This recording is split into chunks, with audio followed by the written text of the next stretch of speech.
Bonjour à tous, bienvenue dans Politique et Éco, émission revisitée, rafraîchie par les équipes de TV Liberté pour cette nouvelle saison 2024-2025. Bienvenue encore à tous. Notre invité cette semaine, Philippe Murer. Bonjour monsieur. Bonjour monsieur et bonjour à tous les auditeurs. Philippe Murer, vous êtes économiste, cofondateur du mouvement politique citoyen que l'on va évoquer en fin d'émission. Vous avez travaillé à la BNP, chez Natixis, vous avez publié une note pour la Fondation Respublica intitulée « Les scénarios de dissolution de l'euro » avec Jacques Sapir et Cédric Durand, vos deux derniers ouvrages, « Comment réaliser la transition écologique, un défi passionnant et sortir du capitalisme du désastre ». Avant de commencer cet entretien, comme d'habitude, je vous incite à cliquer sur le pouce en l'air, à commenter et à partager notre entretien pour un meilleur référencement de TV Liberté sur notre Internet. Après les confinements, commençons tout de suite avec vous, Philippe Murer. Donc après ces confinements, les sanctions de l'Union européenne contre la Russie, l'Europe, on le voit, on le constate, traverse une crise économique inédite. Est-ce que nos dirigeants, selon vous, sont en train de comprendre que notre continent fait naufrage, Philippe Murer ? Ça, je crois que oui, puisqu'il y a le rapport Draghi qui est sorti très récemment, il y a quelques jours, et qui dit concrètement, soit nous appliquons ces recommandations, soit l'Europe subira une longue agonie. Et effectivement, ils comprennent qu'on va faire naufrage. Et d'ailleurs, Draghi, en fait, a une bonne analyse, finalement, des problématiques qui rejoignent tout à fait les analyses des souverainistes, des économistes souverainistes. Il dit qu'il y a une énergie trop chère, c'est un problème, à cause des autosanctions et du marché européen de l'électricité. Donc c'est une décision de l'Europe, avec un prix du gaz qui est 4-5 fois plus cher qu'aux États-Unis et 2-3 fois plus cher qu'en Chine. L'électricité beaucoup plus chère qu'ailleurs aussi. Puis il y a la dépendance technologique à Facebook. Alors que la Russie et la Chine ont fait du protectionnisme, ont empêché Facebook de venir pour faire en sorte qu'il y ait des concurrents locaux qui s'installent, et ça a bien marché. Il y a une bureaucratie excessive, c'est la définition de l'Union européenne, qui n'est qu'une bureaucratie uniquement. Et puis il y a une politique commerciale qui crée des dépendances, politique commerciale que dénoncent nos paysans, nos industriels et les souverainistes en général. Le problème, c'est que ces conclusions, il faut plus d'Union européenne, donc plus de bureaucratie, évidemment, et 800 milliards d'euros par an de plans d'investissement pour éviter d'être lâchés par la Chine et les États-Unis. Et là, on est dans le délire, parce que pour la France, ça serait un coût de 160 milliards d'euros. Donc ça serait, évidemment, ça a été refusé immédiatement par les Allemands, par le ministre allemand des Finances, et la France n'en a de toute manière pas les moyens, donc je pense que ça n'en verra pas le jour. Espérons que l'autre partie, qui est de dire qu'il n'y a plus de droit de veto, donc ça veut dire que la France, il n'y a plus que des votes à majorité simple ou qualifiée, c'est-à-dire que la France peut être en minorité et être obligée d'accepter des choses que son peuple ne veut pas et que ses dirigeants ne veulent pas. Voilà. Mais c'est plus d'Union européenne qui est demandé pour faire face au naufrage de l'Union européenne, ce qui est quand même assez cocasse. Alors on va évoquer le cas de l'Allemagne, de l'Italie et de l'Espagne, mais on va commencer avec vous par évoquer la France. C'était lundi 9 septembre dernier devant la commission des finances de l'Assemblée nationale. Bruno Le Maire a assumé que sa politique du quoi qu'il en coûte d'aide aux entreprises pendant l'épisode du Covid était nécessaire. On l'écoute. Il faudrait simplement qu'on fasse une comparaison intéressante. Quand on regarde la crise financière de 2008-2011, nous avons eu une baisse du PIB de 2,9%. Et la dette a augmenté de 25 points, de 65% en 2008 à 90% fin 2011. Dans la crise du Covid, nous avons eu un effondrement du PIB de 7,5% et une augmentation de la dette publique de 12 points. Pour résumer, nous avons dépensé 2 fois moins pour une crise 3 fois plus importante. Cette protection, elle était nécessaire, elle était efficace, et si c'était à refaire, je prendrais les mêmes décisions. Donc une protection nécessaire et efficace, nous dit le ministre. Qu'est-ce que vous en pensez, Philippe Murer ? Déjà, personne n'a demandé à Bruno Le Maire de faire ce qu'on ne fait jamais pour une maladie, c'est-à-dire enfermer les gens les uns avec les autres, les malades avec les bien portants, ce qui est une très mauvaise chose. Donc pour la maladie, ce n'était pas une bonne chose, et ça a eu un coup délirant par contre. Et ça, Bruno Le Maire doit les assumer, parce qu'en fait, il a protégé personne, et il a détruit l'économie française, parce que le confinement, ça voulait dire l'arrêt d'activité de plein d'entreprises qu'il fallait dédommager. Dans ce cas-là, c'était logique, hein, si on faisait un confinement, et c'était des pertes de recettes fiscales, ça a coûté 300 milliards d'euros. Enfin, c'est 300 milliards sur les 1000 milliards d'euros de hausse sur la dette publique de la France depuis que Bruno Le Maire est au pouvoir, aux manettes de l'économie. Alors le ministre se défend en disant que les amendements des oppositions l'ont poussé à dépenser plus. Qu'est-ce que vous en pensez, ça ? C'est ce que dit Paul-Antoine Martin tout le temps, qui connaît bien la casse, qui a fait un livre qui s'appelle Le clan des seigneurs. En fait, ils ne sont jamais responsables, même quand ils sont les responsables, comme ministre de l'économie. C'est toujours de la faute des autres et ce n'est pas de leur faute. En fait, en réalité, Bruno Le Maire, sous l'impulsion d'Emmanuel Macron, c'est la volonté de Macron, a tout misé sur l'aide aux entreprises. En fait, on peut passer le graphique 1 qui est très intéressant, qui vient de Statista et qui montre l'aide publique aux entreprises françaises ne cesse d'augmenter. Et ça a explosé sous Emmanuel Macron, on est à 160 milliards d'euros par an. Et alors tout ça, cette aide qui n'a aucun sens dans une économie normale, elle n'est là que parce que les entreprises françaises seront détruites pour deux raisons si on ne les aide pas, avec des aides aussi importantes. C'est parce que on est dans l'Union européenne, donc dans un libre-échange avec des pays à très bas salaire, ce qui rend très difficile la survie de beaucoup d'entreprises. Et puis, comme on est dans ce système-là, il n'y a pas de croissance, donc ça rend d'autant plus difficile la survie des entreprises. Et donc, on voit très bien d'ailleurs la source d'économie. Si on change de système, on n'a absolument pas besoin de ces aides délirantes aux entreprises. Ils ont tout mis là-dessus. Et ce qui est quand même très étonnant, c'est qu'ils ont 61 000, le record de faillites d'entreprises, qu'a montré la Banque de France, c'est-à-dire environ 61 000 entreprises par an, dont beaucoup maintenant en plus, il y a de nombreuses entreprises moyennes, et des ce qu'on appelle les ETI, entreprises de 250 à 5 000 personnes. De taille intermédiaire, ouais. Donc de taille quand même conséquente et qui ont un impact sur l'économie, eh bien qui sont en train de faire faillite. Donc ils sont au record, pire que la crise de 2008 quand on était en plein crash financier, récession. Ils ont tout misé sur les aides aux entreprises publiques. Des aides et ils ont les détruit. entreprises, et les entreprises se cassent la gueule quand même. Eh ben oui, parce que c'est une politique absurde. C'est une politique absurde qu'ils ont menée. Il y a déjà tout. Alors on va l'expliquer tranquillement au fur et à mesure, mais c'est une politique. Mais en tout cas, ce qui est à noter, c'est qu'ils ont voulu sauver les entreprises publiques, être les entreprises, être les champions des entreprises. Ils ont prêté massivement aux entreprises. On a des records de faillite d'entreprises. Donc ça montre que toute cette politique économique ne fonctionne pas. Pourquoi les entreprises ne peuvent-elles pas aujourd'hui rembourser ces prêts d'État qu'on leur a alloués ? Vous avez raison. Il y a les PGE qu'elles n'arrivent pas à rembourser. Il y a aussi le problème, c'est que quand vous sortez déjà, vous confinez l'économie, donc vous fermez les activités, vous désorganisez tout. Quand en plus derrière vous avez la stupidité de prendre des sanctions sur l'énergie avec un pays, avec la Russie, dont on importe un tiers de notre énergie, vous faites doubler, tripler le prix du gaz. Et vous vous retrouvez, et de l'électricité, et vous vous retrouvez avec des entreprises qui ont des fardeaux sur le dos, le confinement, puis le prix de l'électricité et de l'énergie. Et leurs concurrents mondiaux n'ont pas ces fardeaux, parce qu'il n'y a que l'Union européenne pour être aussi stupide. Donc à partir de ce moment-là, pour les entreprises, c'est une catastrophe. Alors on peut critiquer évidemment cette gestion de l'État auprès des entreprises, mais qu'est-ce qu'il aurait dû faire ? Les laisser crever ? Qu'est-ce qu'il aurait dû faire ? De toute manière, vous restez dans l'Union européenne, vous êtes dans le libre-échange qui détruit les entreprises exportatrices et surtout toute la production industrielle, la base de l'économie. Vous êtes dans une zone où on fait des choses stupides comme le marché européen de l'électricité.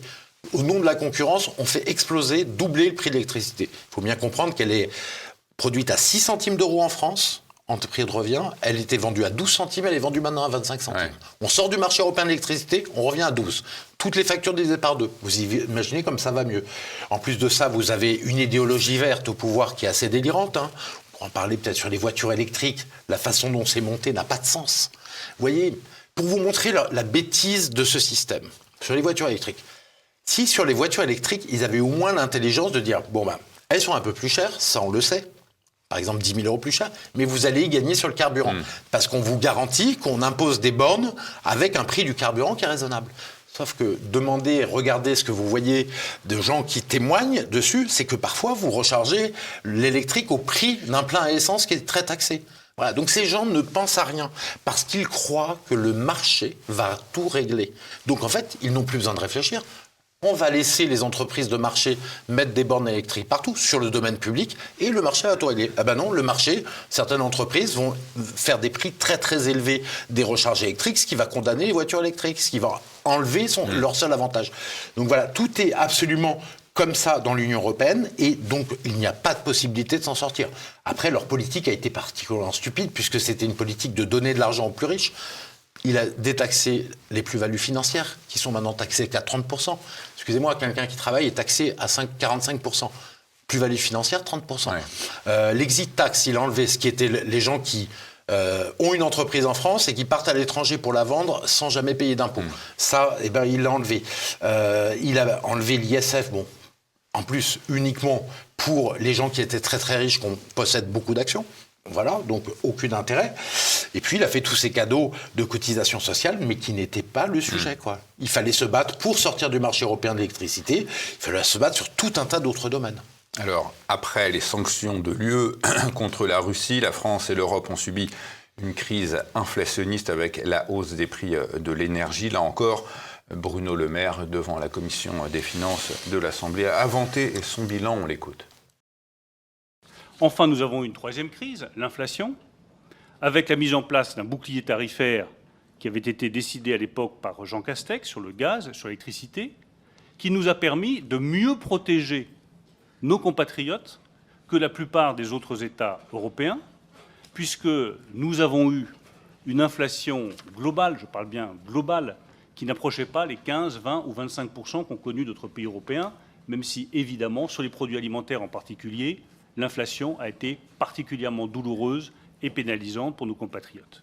Le bouclier tarifaire, l'aide aux carburants qui était réclamée par tous ici, et même davantage que ce que j'ai mis en place, a coûté au total 55 milliards d'euros. Nous avons mis en place, pour faire face aussi à cette crise inflationniste, un projet de loi de finances dit pouvoir d'achat qui a été adopté en août 2022, que j'ai ramené à 20 milliards d'euros, mais que les différents amendements des parlementaires avaient porté à plus de 40 milliards d'euros. Donc nous avons protégé avec efficacité. Je regrette d'avoir fait moins que ce que vous-même souhaitiez, mais ça me paraît difficile de me reprocher aujourd'hui d'avoir dépensé trop, alors que vous me disiez il y a 4 ans que je ne dépensais pas assez.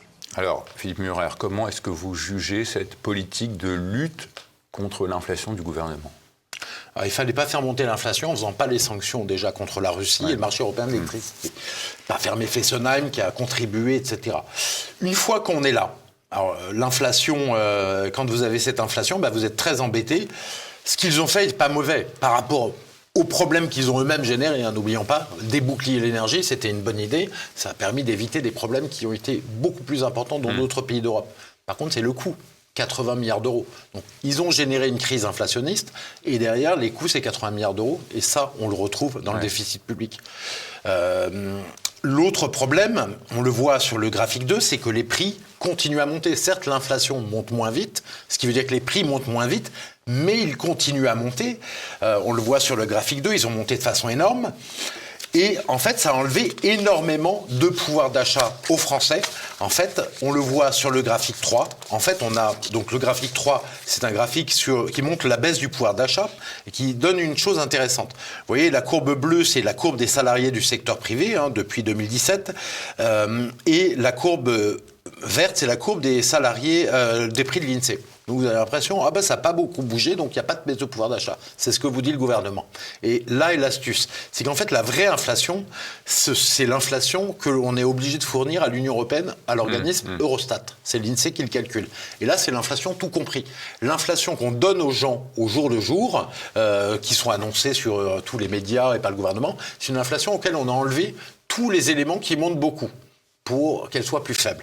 Eh bien, vous voyez, la courbe rouge, elle est 3 points au-dessus de la courbe d'INSEE, 3%. Donc, et c'est là où il y a une baisse de 3% du pouvoir d'achat moyen des salariés. Quand vous avez une baisse du pouvoir d'achat, ça veut dire quoi ? Ça veut dire que les gens consomment moins. donc puisqu'ils ont moins d'argent. Et le graphique 4, il est très important qu'on va montrer à l'écran. C'est la consommation des ménages. On voit qu'ils ont complètement bloqué la consommation, qui est au même niveau qu'en 2014. On est revenu 10 ans en arrière sur la consommation des ménages, alors qu'il y a encore plus d'habitants, bien entendu, qu'en 2014. Et quand vous avez tué donc la consommation, eh bien, vous allez de plus en plus près de la récession, vous tuez la croissance économique, et c'est ce qui s'est passé avec ce gouvernement. On n'a plus de croissance économique, en fait, en France, mais on le verra en Europe en général. Alors, à propos du nouveau gouvernement, on a en tout cas un nouveau Premier ministre depuis le 5 septembre, c'est Michel Barnier, membre des Républicains, et j'entendais à ce titre le président de l'UPR, François Asselineau, nous dire qu'il fallait lui laisser sa chance. Qu'est-ce que vous pensez de cette nomination? Qu'est-ce qu'il faut attendre de cet homme?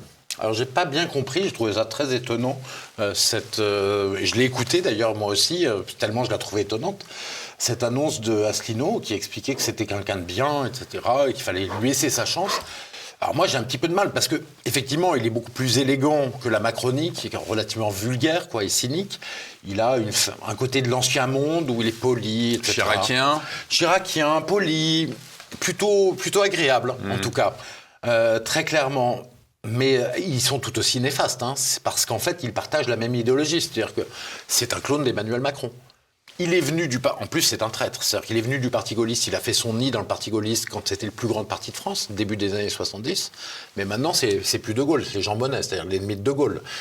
Très clairement. Oui, il se revendique du gaullisme social, sauf qu'on sait ce que De Gaulle pensait de l'Union européenne, enfin ce qu'allait devenir l'Union européenne. De Gaulle disait, moi je veux que la France puisse toujours voter, donc je suis contre la supranationalité, la France peut toujours s'opposer à un projet. Ouais. C'est ça qu'il avait obtenu De Gaulle avec la politique de la chaise vide pendant 1 an. Alors que, en fait, et d'ailleurs, De Gaulle avait voulu l'Europe des nations, c'est-à-dire une Europe où il n'y a pas de Commission européenne et c'est les gouvernements qui se réunissent et qui participent librement à des coopérations. C'est ça, alors, l'Europe des nations qu'avait voulu De Gaulle, qui a été rejetée par les autres. En fait, donc Barnier, c'est un adorateur de l'Union européenne. D'ailleurs, c'est celui qui a essayé de faire échouer le Frexit et qui a énormément embêté les Anglais. Il est haï en Angleterre parce qu'il leur a fait tous les croche-pattes pour les empêcher de retrouver leur indépendance nationale. Donc, bonjour l'admirateur de De Gaulle. Et en fait, surtout, le référendum de 2005 des Français contre le traité constitutionnel européen qui a approfondi l'Union européenne. En fait, Barnier est un des premiers à vouloir bafouer le vote du peuple français et réécrire cette constitution pour en faire le traité de Lisbonne, voté ensuite de façon absolument lamentable par les députés et le Sénat réunis contre l'avis du peuple français. Donc on voit que c'est tout l'inverse de Gaulle, il ne faut rien attendre, c'est la Commission européenne qui prend le pouvoir d'une certaine manière avec Barnier. Alors, on a entendu le président de l'UPR, François Asselineau, nous dire, il avait relevé qu'en 2002, dans Libération, Michel Barnier avait bien expliqué que le pouvoir législatif serait désormais entre les mains de Bruxelles et plus à l'Assemblée nationale. Également, lors de la primaire des Républicains, Michel Barnier avait fait plusieurs propositions pour lutter contre l'immigration. On s'en souvient, limitation du regroupement familial, suppression de l'AME, l'aide médicale d'État, et arrêt des régularisations massives de sans-papiers. Est-ce que notre nouveau Premier ministre a réellement toute l'oligarchie européiste derrière lui? Oui, tout à fait, parce que, premièrement, en 2002, il a dit le pouvoir législatif est à Bruxelles, donc c'est pas bien. Finalement, qu'est-ce qu'il fait? Il en donne encore plus de pouvoir à Bruxelles en réécrivant le traité de Lisbonne au service de Sarkozy qu'il a fait passer. Donc bonjour la cohérence là-dedans. La deuxième chose, les Français, le Français moyen comprend très bien que quand Barnier, qui est un européiste convaincu, vient à la primaire pour dire qu'il va limiter les flux d'immigration en bafouant, en mettant de côté le droit européen, en fait, il se moque du monde. C'est juste un appât pour essayer de les gagner. D'ailleurs, on se rappelle que ces primaires républicaines ont été gagnées par Éric Ciotti sur le fait que c'était le plus dur et le plus constant sur l'immigration. Et puis alors, il se moque du monde parce que, je veux dire, c'est Valérie Pécresse qui avait gagné et Éric Ciotti deuxième. Alors, parce qu'elle avait été la candidate. Ouais, c'était pas pour la présidence. Alors, j'ai un des Républicains. Là, vous me mettez le doute. Moi, j'ai un doute. Enfin, peu importe, il a été troisième de toute manière sur le sujet, alors qu'en finale, il y avait eu Pécresse contre Ciotti sur la primaire pour la présidence. Clairement, je pense que c'est vous qui avez raison. C'était pour la présidentielle, pour aller à la présidentielle. Mais très clairement, donc il a fini troisième déjà, il n'en croyait pas un mois. Parce qu'appartenir à l'Union européenne, c'est écrit dans la Constitution. Ça veut dire respecter les traités et le droit européen. Qu'est-ce qu'il dit? Il dit on ne va pas respecter le droit européen sur l'immigration. Ah oui, mais ça veut dire en fait, que tu es en contradiction en faisant ça avec ta Constitution. Donc tu ne peux pas le faire. Ouais. Donc il s'est moqué du monde juste pour essayer de gagner ses primaires. Il n'en croit pas un mot et il ne fera rien, je pense, là-dessus au pouvoir. Ou que des effets d'annonce. Il nous a refait le coup de Sarkozy. On va créer un ministère de l'immigration. Voilà. Sarkozy l'avait fait. Ça n'avait rien changé parce qu'il n'y avait pas de volonté de le faire, quoi. Alors certains observateurs, c'est le cas de Tom Benoît qu'on a reçu récemment, ne croient pas à une sanction de Bruxelles pour notre déficit qui devrait arriver en fin d'année à 5,6%. C'est ce que a déclaré même lui-même Bruno Le Maire. Mais s'il n'y a aucune sanction de Bruxelles, il y a une autre autorité qui peut sanctionner la France en faisant remonter les taux, c'est les marchés. Quelles vont être leurs réactions face à ce déficit? Il n'y en a pas aujourd'hui, spécialement de réaction. Donc ça ne va pas être les marchés, mais ça va être bien Bruxelles. Bruxelles, ça ne va pas être par l'amende, mais par le fait que Bruxelles a pris en main le budget de la France en mettant une procédure de déficit excessif. Donc en fait, chaque fois que le Premier ministre va écrire un budget, une proposition de budget, il va devoir l'envoyer à Bruxelles qui va dire... Vous avez assez réduit le déficit public, enfin, vous avez assez coupé dans le budget ou pas assez coupé. Donc, ils vont avoir une influence Bruxelles à la main, en fait, maintenant sur le budget. Et finalement, Barnier ne va être que celui qui va écrire et corriger la copie selon ce que veut Bruxelles. On n'est pas au niveau de la troïka de la Grèce, mais pas loin. Donc, est-ce qu'au final, Michel Barnier va devoir respecter la règle des 3% et le faire? Alors, respecter la règle des 3%, c'est impossible. C'est-à-dire que juste pour couper de 0,5% le déficit public, pour passer de 5,6 à 5,1% l'année prochaine. Toutes choses égales par ailleurs. Ça veut dire qu'il faut faire des coupes de 30 milliards d'euros dans le budget dès cette année. 30 milliards d'euros. Vous imaginez ce que ça représente? Ça veut dire baisse des retraites, des aides sociales, des aides aux entreprises, une hausse d'impôts, je ne sais pas, mais 30 milliards d'euros, c'est gigantesque. Ce qu'il faut bien comprendre, parce que là, et là j'insiste très clairement, parce que beaucoup de gens font semblant ou ne le comprennent pas.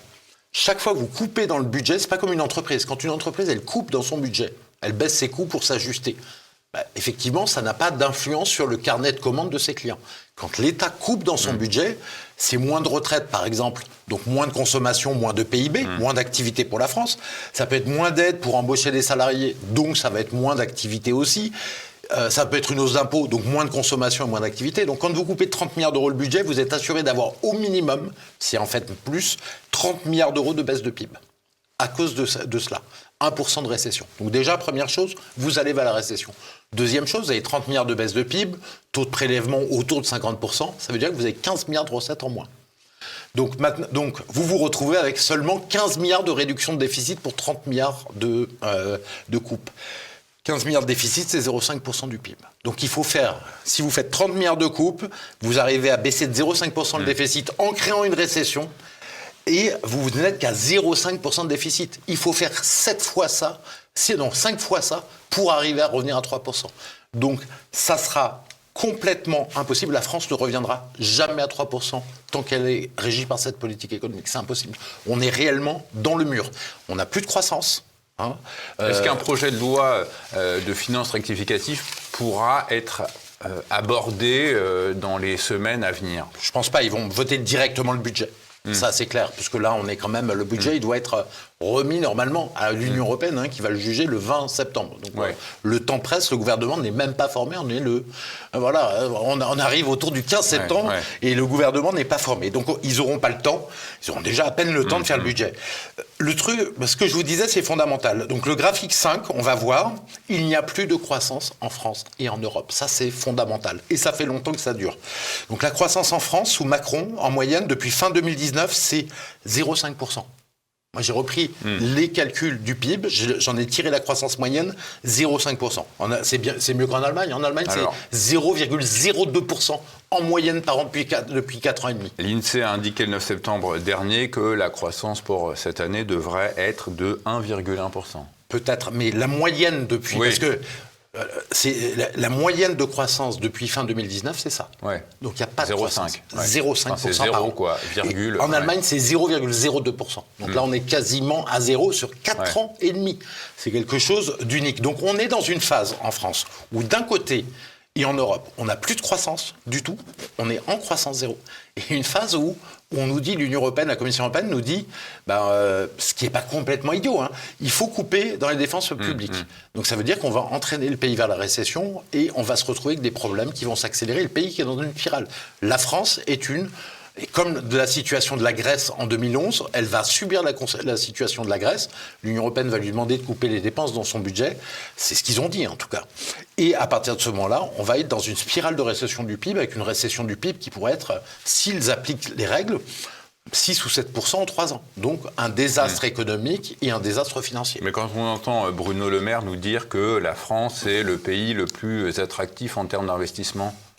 En fait, tout ça est un grand pipeau organisé par Macron. En fait, je me rappelle, parce que je l'avais regardé pour une émission, ce que disait Ernst & Young, qui est d'ailleurs un grand allié de Macron aussi, et qui fait cabinet d'audit américain qui fait ces études. En fait, on se rend compte que ça... Ils sont très indépendants. Très indépendants. En fait, on n'attire pas spécialement des investissements, c'est beaucoup des achats d'entreprises françaises, donc ça n'a aucun intérêt. Si vous voulez, si c'est une nouvelle usine qui est construite, très bien. Si c'est pour acheter des entreprises françaises par des boîtes américaines, ça n'apporte rien, c'est un changement de main, c'est tout. Et qu'en moyenne, il y a très peu d'emplois créés par ça. Il y avait 30 000 emplois maximum créés avec d'énormes efforts et d'énormes cadeaux fiscaux. Donc non. Et en plus, il y a d'autres pays qui sont plus attractifs, qui ont plus d'usines. Puis de toute manière, vous savez, il n'y a pas de croissance. On le verra plus tard, on est en désindustrialisation de 7% depuis que le maire a pris le pouvoir. Donc on a des gens qui sont des tartuffes complets. C'est-à-dire qu'ils nous disent, on va réindustrialiser, résultat, moins 7%. On va tenir le budget de l'État, on est les Mozart de la finance, 1000 milliards de dettes et un déficit qui est doublé depuis le début du quinquennat Macron, du premier quinquennat Macron. Donc ils sont dans l'échec total et ils ont mis la France dans l'impasse totale. C'est l'aboutissement d'un long chemin, qui est le chemin que l'Union européenne a fait suivre à la France, mondialisation, financiarisation, néolibéralisme. Là, je crois qu'on est vraiment dans l'impasse et qu'il faut absolument changer. La première préoccupation des Français, en tout cas c'est ce que indiquent les sondages, c'est la perte de pouvoir d'achat. C'est quoi la cause de cette perte de pouvoir d'achat ? Est-ce que c'est simplement dû au fait que l'Union européenne a voulu sanctionner la Russie ? Est-ce que ça n'a pas démarré avant ? Ça a même démarré avant. Mais c'est vrai que le fait, la hausse des prix de l'énergie, qu'on importe essentiellement, ça a été un facteur déclenchant de baisse du pouvoir d'achat. Mais vous savez, les Gilets jaunes disaient déjà qu'ils perdaient du pouvoir d'achat et ils sont sortis dans la rue pendant 6 mois avec pas loin d'1 million de personnes. Donc c'était sans doute pas des erreurs. C'est évident que c'était pas des erreurs. En fait, il y a une baisse du pouvoir d'achat parce que le pays s'appauvrit, parce qu'on n'arrive plus à avoir de croissance, qu'on n'arrive plus à générer de la croissance réellement et que les gens s'appauvrissent tout simplement. On est dans un modèle économique à bout de souffle. Est-ce que l'euro a contribué, l'arrivée de l'euro dans notre économie a contribué à cette perte de pouvoir d'achat ?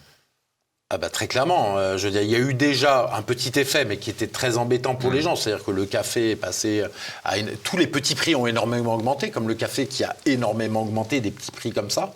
Mais surtout, ça a détruit... La France était en excédent commercial juste avant l'euro, en 1998-19. Et depuis quelques années, son industrie se portait bien. Au moment où elle rentre dans l'euro, tout s'effondre. En France, au niveau industriel, en Italie et en Espagne. Déficit commercial aujourd'hui à 100 milliards d'euros. Exactement. Est-ce que les liquidités qu'on a injectées massivement dans l'économie avec la crise de 2008 ont contribué à cette perte de pouvoir d'achat également ? Oui, parce que la création de monnaie, donc on a imprimé de la monnaie, donc la monnaie c'est dévaluée, ce qui se traduit par en fait de l'inflation, très clairement. Il y a une dévaluation de la monnaie parce qu'il y avait trop de monnaie par rapport au nombre de biens, donc inflation, donc tout s'est rajouté. Mais il y a aussi une chose, je pense, qui est importante, c'est que l'inflation, elle signe la fin d'un modèle. C'est-à-dire que la fin du modèle des 30 Glorieuses, c'était les années 70. Bon, après, on pourrait rentrer dans les détails pour expliquer pourquoi ça ne fonctionnait plus. Bien sûr qu'il y a eu la crise du pétrole qui était un déclencheur, mais de toute manière, le modèle était un petit peu terminé. Cette fin elle se caractérise par une inflation extrêmement forte. Et là, c'est la même chose. C'est un modèle qui ne fonctionne plus et qui se caractérise par une inflation extrêmement forte, comme on n'avait pas vu une inflation à 10% depuis 1978 ou 79. Bruno Le Maire nous redisait il y a peu qu'on était sorti de cette crise inflationniste. Elle est pourtant, l'inflation repartie à la hausse en juillet 2003. Comment elle va évoluer dans les semaines, mois à venir, cette inflation ?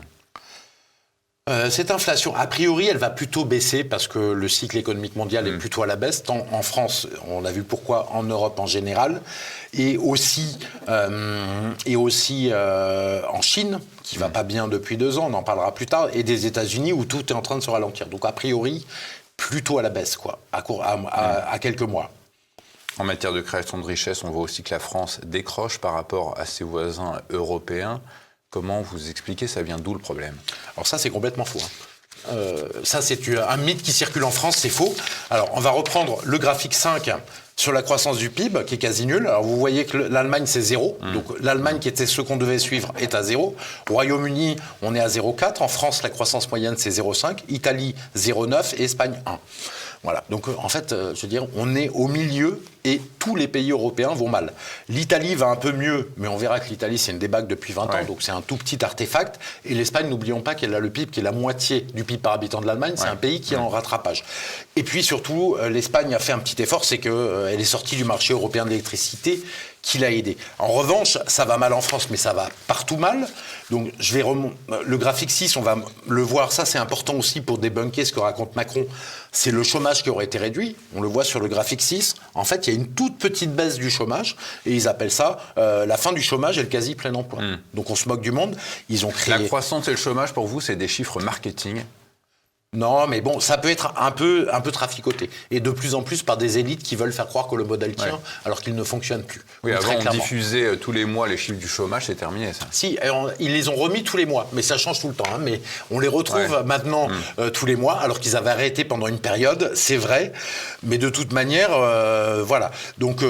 il y a beaucoup de radiation. Il y a surtout le fait que Macron a créé 400 000 postes supplémentaires d'apprentis payés entièrement par l'État la première année. Donc, évidemment, ça a enlevé 400 000 chômeurs et qu'il y a 1 million d'auto-entrepreneurs en plus qui se sont créés, hein, des gens qui gagnent en moyenne 700 € par mois et ceux qui ne font que ça.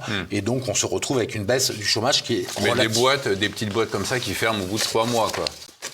Ou alors des gens qui gagnent 700 €. C'est l'ubérisation. Ouais, des gens qui gagnent 700 € par mois. Hein. On a divisé le SMIC par 2 avec les auto-entrepreneurs.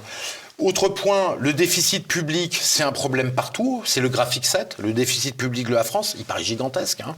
Eh ben non. 5-6. 5-6. Aux États-Unis, on est à 7. Et on est à 6,5. Et en Italie, on est à 7,4. Donc c'est vrai que c'est pas bon, hein, mais c'est mauvais partout. Ouais. C'est important pour comprendre le problème. Je dis pas qu'on n'a pas des dirigeants nuls, mais les autres Européens ont aussi des dirigeants extrêmement nuls, quoi, et les Américains aussi. Graphique 8, la dette publique de la France, ça serait la catastrophe. Regardez, les États-Unis nous ont largement dépassé avec 125% de dette sur PIB. Voilà. Et l'Italie 140. Donc c'est mauvais, mais c'est mauvais partout. Donc je refuse de dire que la France est le problème et l'homme malade. C'est d'ailleurs l'Allemagne l'homme malade de l'Europe avec le moins de croissance. Et dernière chose, graphique 9, la production industrielle. Graphique 9, on voit qu'elle chute partout. Et alors chose très importante, depuis fin 2019, je l'ai mis moins 7% en Allemagne. Je veux dire, et depuis fin 2017, c'est moins de 13% en Allemagne. C'est la débâcle. Par contre, les médias cachent cette situation complètement. Je ne sais pas, vous l'avez entendu dans les médias? Jamais. Qu'il y a une débâcle industrielle en Allemagne de cet ordre-là. En France, ça va pas bien, ça va pas mieux qu'au Royaume-Uni. L'Espagne s'en sort à peu près, effectivement, avec cet effet de rattrapage. Ils sont très forts en industrie, donc ils sont un petit peu mieux gouvernés là-dessus. Ils ont augmenté le SMIC, ils pouvaient se le permettre. Leur SMIC était très très bas. C'est quand même un pays pas tout à fait industrialisé au plus haut niveau.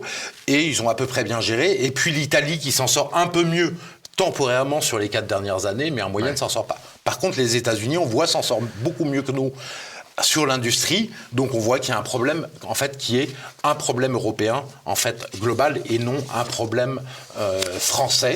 Dernière chose que je montre qui est importante, parce que ça aura de l'intérêt aussi pour la suite, les ventes de détail. Le graphique 10, on voit que les ventes de détail en France, il n'y a qu'en France qu'elles montent depuis janvier 2008. Donc en Italie, ça s'effondre de 15%, en Espagne de 20%. Donc vous comprenez bien que l'Europe est un marché... Qu'est-ce que vous appelez vente de détail? Vente de détail, c'est tout ce qui est vendu sauf l'automobile. Voilà, ce qui est vendu dans les magasins. En Grèce, sachez, quand il y a eu la crise grecque, ça s'est effondré de 50%.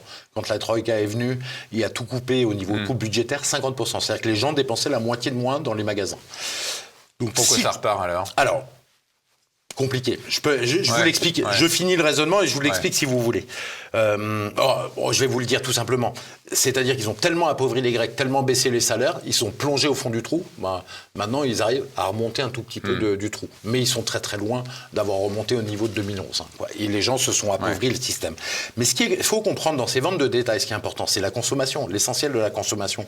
S'il n'y avait pas la France, en fait, dans l'Union européenne, je veux dire qui consommait, tous les autres pays étant plutôt dans une déconsommation, l'Allemagne arrive à peu près à consommer un peu plus, ça dépend des périodes, mais c'est vraiment pas très bon. Je veux dire, il n'y aurait pas de croissance, tout se serait déjà effondré dans l'Union européenne, quoi. S'il n'y avait pas la France et le Royaume-Uni qui tenaient la consommation dans l'Union européenne, tout se serait effondré. Donc c'est pas c'est pas la France qui tombe, c'est l'Europe en général qui tombe. J'ai entendu une déclaration assez intéressante de l'économiste espagnol Josep Miró Roig. Il dit ceci: si la France tombe, tous les autres pays de l'UE risquent de lui emboîter le pas et de chuter. Est-ce que, selon vous, cette inquiétude concernant la France est légitime? Alors déjà, c'est toute l'Europe qui tombe, on le voit, tous les grands pays européens. En réalité, oui, il y a une partie de vrai dans ce qu'il dit, parce que vous voyez les ventes de détail, si la consommation en France ne tient pas alors qu'elle ne tient pas dans les autres pays européens depuis très longtemps, effectivement, c'est un des derniers moteurs de croissance de l'Europe qui tombe. Puis la France a une taille tellement importante que si elle tombe, effectivement, ça aura beaucoup plus d'impact que la Grèce, quoi, encore. Évidemment. Ouais. Donc, ça peut être un problématique. Et puis, dernière chose, c'est que, oui, les grands pays européens, avec toute cette politique qui a été extrêmement mauvaise, qui a été menée, sont tous au bord du chaos, au bord de la récession. Donc, un pays qui tombe, tout tombe.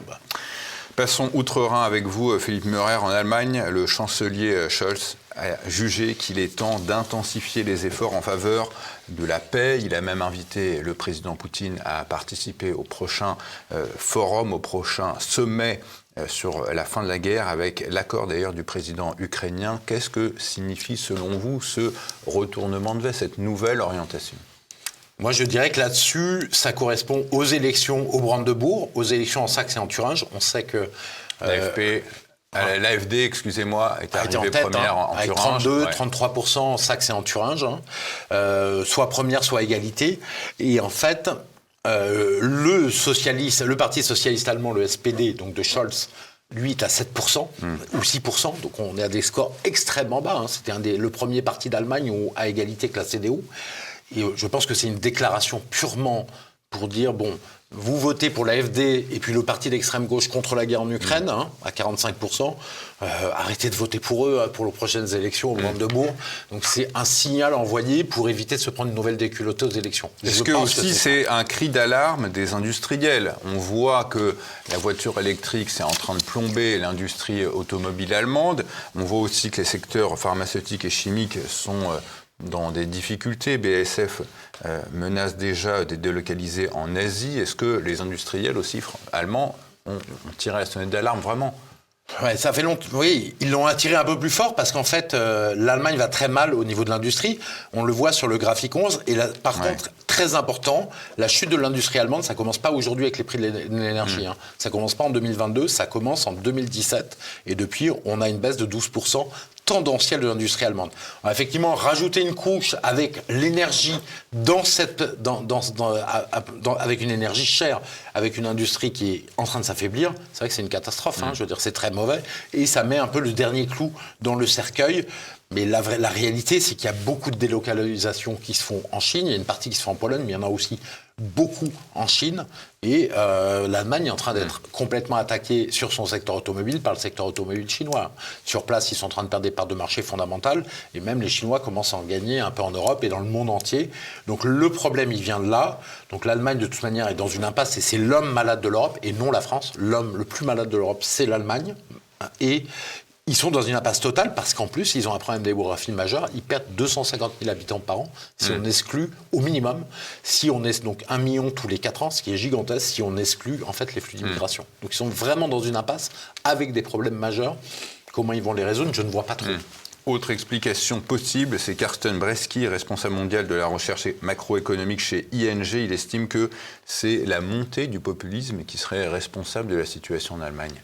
La montée du populisme ? Ouais. Alors moi, déjà, je voyais la chose inverse, c'est que La montée du populisme est due à plusieurs causes. C'est aux échecs complets des élites en Allemagne qu'on a vu sur quelques points de vue. Plus de croissance, des problèmes d'inégalité monstrueux, l'industrie qui se détruit. Moi, à mon avis, il y a ce problème économique, il y a le problème des flux d'immigration qui justifie la montée du populisme. Et puis il y a aussi le wokisme, les idéologies folles de la caste que partage pas le peuple allemand, c'est-à-dire le wokisme, l'idéologie verte, poussée jusqu'à l'absurde. Moi, je suis écolo et j'aime l'écologie, je pense qu'il faut, mais pas à la manière de cette idéologie verte-là qui détruit tout sur son passage. Et puis derrière, il y a les effets de second tour. On est déjà dans les effets de second tour maintenant. C'est-à-dire qu'il y a le fait que vu qu'ils ratent tout, ils sont obligés de censurer la liberté d'expression, empêcher les libertés des Allemands, comme en France. Et donc, ce qui rend encore plus furieux le peuple allemand, d'où cette montée du populisme qui est multifactorielle. En Italie, c'est le commissaire européen à l'économie Paolo Gentiloni qui a déclaré ceci: la croissance économique est limitée, mais le pays ne stagne pas comme les autres grandes économies européennes. Donc, la croissance italienne devrait être autour de 0,7%. C'est le FMI qui l'affirme. Pourquoi l'Italie s'en sortirait-elle mieux ? Non, mais alors l'Italie s'en sort un tout petit peu mieux à très court terme parce qu'elle dit, vous savez, le plan de relance européen que Macron a négocié de façon catastrophique pour la France puisqu'on paye 80 milliards pour en recevoir 40. L'Italie, elle, en reçoit 180 milliards. Donc, elle est bénéficiaire du plan de relance européen. C'est la première bénéficiaire. Donc, ça aide un petit peu. Ouais. En plus, ils ont bien amenuisé, bien mis le peuple italien à genoux en enlevant toutes les aides sociales. Donc, ça aide un tout petit peu à la croissance tout en étant très mauvais socialement. Alors, on va regarder. Franchement, c'est très risible comme la déclaration de M. Gentiloni parce qu'on regarde le graphique 12. Regardez la courbe du PIB italien. On est à 0 croissance depuis l'an 2000. Donc l'Italie est un pays qui est complètement abîmé, mais beaucoup plus que la France. Si les Français trouvent que leur sort est dangereux, qu'ils imaginent que l'Italie a eu 25% de croissance en moins sur 20 ans. Donc ça, c'est la catastrophe. Il y a un tout petit artefact aujourd'hui, tout petit, mais pour vous dire que l'Italie est vraiment un pays qui va très très mal, c'est celui qui va sans doute le plus mal de l'Europe depuis 20 ans. Le chapitre graphique 13 vous montre que le PIB par habitant a baissé en Italie. Là, on a à peine un petit rebond avec ces aides de l'Union européenne, mais on est en baisse sur 25 ans. Les salaires ont baissé, je l'ai vu sur Twitter, sur le compte d'un économiste italien, de 7% depuis 25 ans. Ouais. Donc ils sont en perte de pouvoir d'achat majeure. Et puis les ventes de détail, c'est le graphique 14, les ventes de détail, en Italie, ils ont baissé de 18%. C'est-à-dire que les magasins, ils vendent 18% de moins de marchandises qu'en 2008. Donc vraiment, l'Italie va pas bien. Il y a un tout petit truc qui va mieux, un tout petit peu plus de croissance, mais on a 0,1% de croissance en plus que la France sur 4 ans. C'est rien du tout. Et ça va pas durer. Parce que de toute manière, ils ont des problèmes structurels en plus avec la décroissance de leur population. Le pays a perdu 1,5 million d'habitants, sans que les médias ne trouvent utile de le dire. On est passé de 60,5 millions d'habitants à 59 millions. Et ils ont un vieillissement très accéléré, puisque c'est un des pays du monde qui fait le moins d'enfants. Et ça aura des conséquences économiques dramatiques, et même sur la société. Comment payer les retraites, comment faire en sorte que les vieux puissent survivre, tout ça est très compliqué. Et comment avoir de la croissance. Et dernière chose, dette publique de l'Italie, 140% du PIB, déficit public, 7,4%. Donc si vous voulez, quand on me dit que l'Italie va pas trop mal, je trouve pas que ce soit un tableau brillant, franchement. Un pays en Europe semble tirer un petit peu son épingle du jeu, c'est l'Espagne, avec une croissance de 2,4 pour cette année. C'est ce que prétend le FMI. Pourquoi l'Espagne semble un peu insensible aux crises géopolitiques ? Elle n'est pas insensible, elle a aussi une croissance faible, mais un tout petit peu plus fort. Elle a pris 0,3, 0,4%. Mais c'est vraiment grâce à la sortie du marché européen de l'électricité. Ça fait très très mal à toutes les entreprises intensives en énergie. Ce qui s'est passé avec cette électricité qui a explosé, on a vu Duralex qui fait faillite, qui a été repris à l'état plus petit par une coopérative. Beaucoup d'entreprises ont fait faillite en France. On a vu qu'on est au record de faillite. En Allemagne, même problème. Et les Espagnols ont eu l'intelligence et la chance de pouvoir sortir du marché européen de l'électricité. Je dis la chance. Je ne suis pas sûr que la France aurait pu l'obtenir. Parce que Avec des premiers ministres socialistes à la tête des pays. C'est vrai. Mais là, le problème de la France, c'est qu'elle est au carrefour de toutes les interconnexions européennes. On ne peut pas laisser sortir. La Commission européenne n'a pas du tout envie de laisser sortir la France du marché européen de l'électricité. On peut l'obtenir, mais au forceps. Ouais. L'Espagne a dit, nous, on est en bout de chaîne. En fait, on dépend de personne. On dépend juste de la France. On n'a pas assez construit d'interconnexion avec la France, donc on peut sortir temporairement. Ouais. Ils ont eu cette dérogation. Ça les a énormément aidés. Ils n'ont pas supporté ces hausses de prix de l'électricité. Puis, la hausse du SMIC, à court terme, n'était pas une mauvaise chose. Ça a donné du pouvoir d'achat, de la consommation, sachant que le SMIC espagnol était très faible. Donc tout ça n'a pas été si mal mené. Mais enfin bon, ça reste epsilonesque. Ils ont 0,9% de croissance en moyenne sur 4 ans et demi, quand on a 0,5. Voilà, ça reste mauvais. Et puis, il y a l'effet de rattrapage aussi de l'Espagne qui est fondamental. C'est un pays quand même relativement pauvre au niveau de l'Europe. Donc, il y a manifestement, très clairement, un effet de rattrapage qui s'est fait. Sortons d'Europe, allons aux États-Unis avec une croissance attendue cette année entre 2,5 et 3. Est-ce que ça vous semble des chiffres qui sont cohérents avec l'économie américaine actuelle ? Alors, il y a plus de croissance qu'en Union européenne. Il y a 3 raisons principales. Il y a leurs avantages technologiques qui sont construits pendant que l'Europe s'est laissée aller à pas de protectionnisme, donc pas d'avantages. Et puis il y a surtout l'autre raison, c'est qu'ils dépensent aussi comme des dingues. C'est-à-dire que le déficit public et la dette publique explosent et ils font tout pour tenir la croissance. Les Américains savent très bien que pour que leur modèle fonctionne, vu qu'il y a très peu d'aide sociale, etc., il faut qu'il y ait de l'emploi et il faut qu'il y ait de la croissance. Donc ils injectent autant d'argent que possible pour avoir de la croissance, mais là ça commence à faire beaucoup. Déficit public de 7% du PIB l'année dernière. En 2024, a priori, c'est prévu à 8%, ce qui est gravissime parce que si vous laissiez une récession, ça veut dire qu'on retombe à 13% de déficit public. Ou 14%. Ça, c'est les pays qui font faillite. Les pays où il y a 13-14% de déficit public, c'est les pays auxquels les marchés financiers ne peuvent plus croire. Donc, ils ont un vrai problème. Après, grâce à ça, ils ont pu tenir temporairement et tant mieux pour eux. Mais le pays est fragile. Il arrive quand même à s'en sortir mieux sur l'industrie. 0,4% de croissance par an, beaucoup moins que le PIB, mais c'est déjà ça. Parce qu'ils ont pris plein de mesures protectionnistes sur la voiture électrique qu'ont prise beaucoup plus faiblement les Européens. Sur les panneaux solaires, toutes les technologies vertes, ils ont pris aussi sur l'acier chinois. Partout, ils prennent des mesures protectionnistes et ça les aide très clairement. Dernière chose, ils ont quand même des bulles partout et c'est quand même très problématique. Ils ont une bulle immobilière gigantesque, ce qui fait que les gens n'arrivent plus à se loger. Donc ça, c'est problématique. Immobilier inabordable, une bulle immobilière commerciale qui est en train de d'éclater, les immeubles qui baissent de 40% à San Francisco, à New York, ça commence à éclater. Et puis un marché boursier qui est euphorique, mais au point c'est extrêmement dangereux, parce qu'après 15 ans de hausse, on a un marché qui est valorisé plus de 25 fois les bénéfices. Donc un marché boursier extrêmement dangereux. Donc 2 possibilités. Donc ça va mieux qu'en Europe parce qu'ils ont mieux dépensé et mieux géré leur économie aussi. Ce qui est possible, c'est qu'il y ait une crise financière prochainement. Ça sent quand même la crise financière en ce moment. Ça fait longtemps, hein. Ouais, mais moi je le dis pas depuis longtemps. Ouais. Non, mais là franchement, c'est-à-dire qu'on a des entreprises qui s'effondrent. Il y a eu des faillites de groupes de distribution, des Dollar One, Dollar Tree, qui sont des entreprises de distribution qui baissent de 20 à 25% parce qu'elles annoncent des problèmes de consommation. On a des faillites de consommateurs sur leurs cartes de crédit, qui sont des vraies cartes de crédit. On fait des crédits qui sont au plus haut comme en 2008 pratiquement. On a des faillites d'entreprises qui augmentent, donc il y a tout se met en place. Donc on peut avoir une crise financière avec un effondrement du dollar et des problèmes de dette, ou alors une relance, parce que je pense que la Banque centrale va essayer de relancer à tout prix l'économie.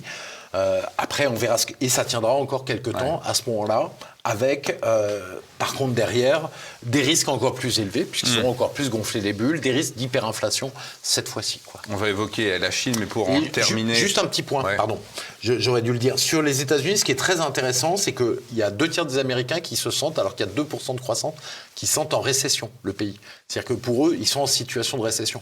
Alors 2 phénomènes à cela. Un très intéressant, dont on parle peu, les créations d'emplois aux États-Unis, en fait, il y a des destructions d'emplois chez les Américains natifs de 500 000, des créations d'emplois de 5 millions chez les étrangers qui viennent nouvellement arriver. Donc, les Américains se font détruire leur emploi et pression sur les salaires, alors que les migrants trouvent des emplois. Donc ça, c'est une des premières causes. Et la deuxième cause, c'est le fait qu'en fait, l'oligarchie est en train de tout manger. Même l'immobilier américain est en train d'être acheté par les BlackRock et les boîtes financières qui ont très peu de contraintes dessus. Ça fait exploser les prix de l'immobilier, des loyers. Et là, les gens n'arrivent plus à se loger. Même des gens bien payés dans certaines villes n'arrivent plus à se loger tellement c'est cher, donc vraiment problématique pour l'Américain moyen. Finissons avec vous, avec la Chine, une croissance de 4,7 sur un an au deuxième trimestre 2024, et malgré tout, l'économie chinoise est jugée en souffrance. Il se passe quoi? Bon, déjà, toutes les statistiques chinoises, il ne faut pas les prendre au sérieux, et les économistes ne les prennent pas au sérieux. Même le gouvernement français, j'avais lu une note, parce que je travaille sur l'économie chinoise de temps en temps, où il disait, faites attention aux statistiques, elles sont extrêmement biaisées. D'ailleurs, il y avait une statistique emblématique, les jeunes chinois qui étaient, le taux de chômage des jeunes chinois qui était à 25%, le gouvernement chinois a décidé tout simplement de supprimer cette statistique temporairement parce que ça n'arrangeait pas qu'on voit les choses. Donc, on fait très attention aux statistiques chinoises. Est-ce qu'il y a autant de croissance que ça? Peut-être sans doute qu'il y en a moins. Donc ça, c'est la première chose. Quand il y a peu de croissance, ils en annoncent plus pour dire ça va pas si mal. L'économie chinoise, en fait, est prise dans deux problématiques. Déjà, elle est prise dans une problématique de crise à la japonaise. Ça ressemble beaucoup à la crise à la japonaise qu'a subi le Japon. C'est en même temps un immobilier à un prix délirant avec des gens qui ont fait sur une période de 20-30 ans, donc les investisseurs qui ont pris des risques déments, de la dette partout. L'immobilier à Shanghai et Pékin était plus cher qu'en France, qu'à Paris, ce qui n'était pas tout à fait logique. Donc un prix délirant de l'immobilier. Et de la spéculation partout, c'est en train de s'effondrer et c'est en train de créer un mur de dette, un mur de problèmes dans les bilans des banques, dans les bilans des entreprises chinoises, et puis le déclin démographique, comme au Japon.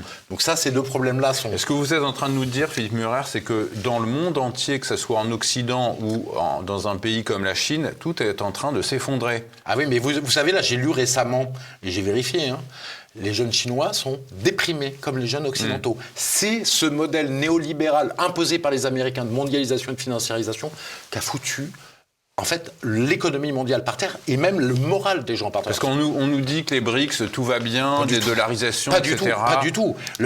Par exemple, l'Inde, ça va tout à fait, ça va bien. C'est un des seuls pays du monde qui va bien. La Russie, à court terme, oui, ça va bien. Ils ont 4% de croissance, mais enfin, même le Brésil enregistre une baisse de la production industrielle en ce moment. Oui, non. C'est Jacques Sapir qui raconte. Mais... Oui, mais en moyenne, il y a eu une hausse quand même depuis 2-3 ans. Franchement, ça se passe pas mal. En fait, on leur a imposé du protectionnisme. En faisant des sanctions, c'est du protectionnisme qu'on leur a imposé. Ils ont redéveloppé leur industrie et leur économie, ça se passe bien.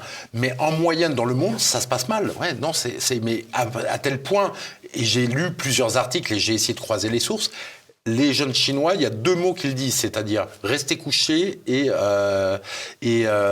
laisser pourrir. C'est-à-dire qu'en fait, ils n'arrivent plus à trouver leur place dans la société chinoise, à des jobs convenables, en tout cas par rapport à leurs études. Ça, c'est le premier problème. Et ils sont complètement démoralisés. Donc, ils laissent pourrir les problèmes, ils restent couchés. Vous nous dites que c'est le néolibéralisme qui engendre cette situation, mais concrètement, c'est quoi dans le néolibéralisme? C'est un modèle de dingue fait par les Américains, pour l'hégémonie américaine, où un salarié français est en concurrence avec un salarié malaisien payé à $200, payé avec un Bulgare, etc. C'est une hyper compétition. Et les gens sont flexibles, mais à un moment donné, trop, c'est trop. À un moment donné, trop, c'est trop. C'est exactement ce qu'on voit dans l'économie française. C'est-à-dire qu'on a tiré sur les gens, les patrons, mais pour essayer de tenir en termes de compétitivité, très souvent. Ils ont tiré sur les salariés, on a eu des épidémies de burn-out. Maintenant, c'est plus le burn-out, c'est la démission des salariés. C'est l'écroulement de la mondialisation à laquelle on assiste aujourd'hui. Exactement. Ouais. Il n'y a plus rien qui marche, mais même les individus, ça abîme les individus. On voit les jeunes sont complètement démoralisés en France, explosion des antidépresseurs. Pareil en Chine, pareil au Japon. Aux États-Unis, encore pire aux États-Unis, où ils sont complètement croulés sous la drogue. Ouais. Exactement, sous la drogue, les sans-abri, etc. Oui, cette mondialisation néolibérale est en train complètement d'échouer économiquement, mais en plus de désintégrer aussi, de participer à la désintégration de la société, très clairement. Est-ce que pour la France, c'est perdu d'avance ou est-ce qu'il y a encore un espoir? Je rappelle que vous êtes cofondateur avec M. Héninger et M. Piacentini de ce nouveau mouvement politique citoyen. Qu'est-ce que vous proposez, vous? Alors, le mouvement politique citoyen, pourquoi on l'a monté? Parce qu'effectivement, il y a une urgence totale pour le pays. Même si les autres pays vont mal, nous, il faut qu'on redresse notre pays. Et le problème qu'on a, c'est que face au fait que les partis souverainistes ne veulent absolument pas s'unir pour former une force de frappe commune, la France continue à tomber dans l'impuissance et une forme de désespoir. Donc nous, on dit on n'a pas le luxe d'attendre, on n'a plus le luxe d'attendre. Donc on a monté ce parti politique citoyen avec, donc c'est un parti collectif, hein, à l'inverse des partis unipersonnels, avec Olivier Piacentini, économiste, Laurent Héninger, historien, et beaucoup d'autres gens qui nous ont rejoints. On en parlera par la suite. Et si vous voulez, si pour les gens qui ne sont pas résignés, puisque la résignation c'est la mort, hein, ben, si vous croyez encore, on peut retrouver la France forte, libre, souveraine. Tout cela étant congruent, ben rejoignez-nous dans le combat, adhérez au mouvement politique citoyen, parce que c'est là que ça se passe, et c'est là, c'est avec vous qu'on pourra redresser ensemble le pays. Parce que c'est un mouvement particulier, puisque les citoyens, premièrement, voteront le programme qui aura été fait, face à des partis politiques qui font que du blabla. C'est un mouvement souverainiste. Bah, à la clé, il y a 4 piliers, quatre piliers. Souveraineté nationale, parce que sans ça, on ne peut rien faire. Donc sortie de l'Union européenne et de l'euro. Oui, souveraineté nationale. Sans ça, voilà. Souveraineté populaire, c'est-à-dire retour de la démocratie. La démocratie représentative est en faillite de la démocratie directe avec des référendums d'initiative citoyenne. Les citoyens qui peuvent décider d'un référendum, ce qui leur permet de contrôler les représentants politiques. On voit qu'ils en ont bien besoin. La France puissance de paix, au moment où les guerres sont de plus en plus risquées, et l'arrêt des flux d'immigration. Ça, c'est le socle commun pour avoir des gens qui partagent à peu près des choses raisonnables de bon sens. On a surtout 70%, sauf sur la souveraineté nationale, on est à 36% des Français. C'est ce socle de résistance avec qui on veut travailler, avec qui on veut écrire, avant d'aller aux élections, on veut écrire le programme des citoyens français pour sauver le pays. Dans tous les domaines. Donc on commence en commission géopolitique très prochainement. On a Laurent Héninger, historien, Laurent Arthur Duplessis, ancien rédacteur au Figaro, qui maintenant travaille pour Radio Courtoisie, qui a fait plein de bouquins très intéressants sur la géopolitique et les affaires étrangères. Le colonel Jacques Hogar, aussi excellent, qui a beaucoup parlé sur la crise ukrainienne, yougoslave, etc., qui n'est pas au MPC, qui nous soutient pour le programme, et un citoyen, Fabrice Saint-Paul, que je trouve intéressant, qui nous a sollicité et qui est bon géopolitique. On va écrire un programme. Santé, pareil, on va faire des annonces avec des grands médecins qui vont nous rejoindre pour nous aider, parce que nous, on en a ras-le-bol, si vous voulez. On parle, ah bah l'hôpital est détruit. Mais est-ce qu'il y a quelqu'un qui propose des solutions? Non. Donc on veut avoir des solutions simples, claires et accessibles aux Français. Pareil pour la criminalité, qui explose, l'insécurité. Comment est-ce qu'on fait pour doubler, par exemple, le nombre de places de prison? Comment est-ce qu'on fait pour que la justice ne devienne plus laxiste? Donc on va avoir un groupe justice et tous ces groupes vont finir, quand les groupes seront finis, on votera le programme. Oui ou non, et on sortira ce livre et on ira aux élections derrière. Voilà, il ne faut pas se résigner. Oui, mais quand on peut s'en voit sortir. les scores que font les souverainistes... Parce qu'ils sont désunis. Ouais. Ils font 0,9% parce qu'ils font des alliances juste pour les élections, ils se divisent pendant tout le reste du temps, ça ne peut pas fonctionner. Philippot d'un côté... Moi, ça fait 5 ans que j'ai essayé, vous le savez, Ouais. ça fait 5 ans que j'essaye de faire l'union, j'ai mis ma vie politique de côté, que je ne suis pas allé aux élections pour ça. Depuis 5 ans, tout ce qu'ils nous proposent, c'est des alliances électorales, et c'est tout. C'est ça le bloc souverainiste que propose Florian Philippot, là, dont les assises de la souveraineté auront lieu. C'est encore des alliances juste pour les élections, et tout le reste du temps, non. Il faut s'allier pour une force de frappe, donc on fera l'alliance à l'intérieur. Toutes les erreurs ont été faites par les partis souverainistes, qui expliquent les scores ridicules de 0,9%, 1%, alors qu'on a 36% d'électeurs souverainistes, donc on a tout raté, quoi. Il faut tout reprendre différemment. Puis vous savez, moi j'ai des médias alternatifs qui nous disent « mais vous n'y arriverez jamais ». Bah oui, vous avez monté des médias alternatifs contre des Goliaths, et finalement, ça marche, quoi. Bah, donc il faut du courage, il faut y aller. De toute manière, on n'a pas le choix. L'autre choix, c'est la mort. Et là, économiquement, qui est un de mes sujets, je veux dire, c'est pas si compliqué. Ce qui nous a tués, c'est la mondialisation et la financiarisation. Deux volontés des Américains, de l'Empire américain, qui a fait ça et qui est, on le sait, déclinant. Donc il faut se protéger de la mondialisation, c'est du protectionnisme, et se libérer de la financiarisation. Ça, c'est assez simple, hein, parce que quand vous êtes l'État, c'est les banques qui vous obéissent, et pas le contraire. Très clairement. À partir du moment où vous demandez à la Banque de France qu'elle puisse prêter à l'État, vous ne dépendez plus des banques. Et c'est les banques qui dépendent de vous. Et je peux dire que j'ai fait une campagne électorale avec Marine Le Pen. Les entreprises savent très bien qui est le chef entre le chef d'entreprise et l'État. C'est l'État qui dirige. Ils le savent très bien. Merci à vous, Philippe Murer, d'avoir accepté notre invitation. Merci à vous tous de nous avoir suivis. N'hésitez pas à commenter, à relayer les émissions de TV Liberté. Quant à nous, on se retrouve la semaine prochaine. À bientôt. Salut.